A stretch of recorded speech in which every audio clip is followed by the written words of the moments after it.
Matapos naman po ang nangyaring sunog sa Senado kahapon, binigyang diin ni Senate President Vicente Tito Soto III na walang naapektuhang mga dokumento, partikular na mga may kinalaman sa investigasyon ng Blue Ribbon Committee.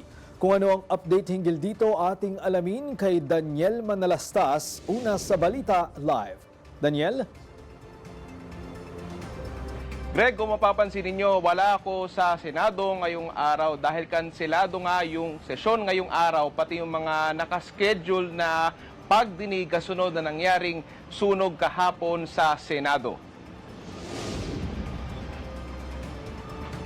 Matatandaan kahapon ng umaga, Greg, na bulabog ang Senado matapos ang sunog mula sa third floor ng Senate building sa opisina ng Legislative Technical Affairs Bureau.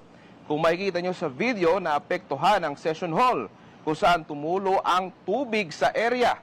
Bagamat hindi ito direktang tinamaan ng sunog. Kahapon din maraming nangamba dahil anila sa mga dokumento na posibleng nasira. Lalo't kasalukuyang nag-iimbestiga ang Senado hinggil sa anomalya sa flood control.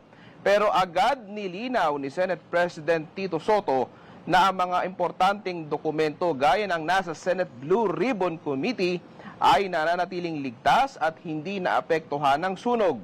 Kinumpirma naman ni Senate Secretary Renato Bantug Jr. sa IBC News na bukas ay balik sesyon na ang Senado, bagamat wala pa anyang pinal na report mula sa Bureau of Fire Protection.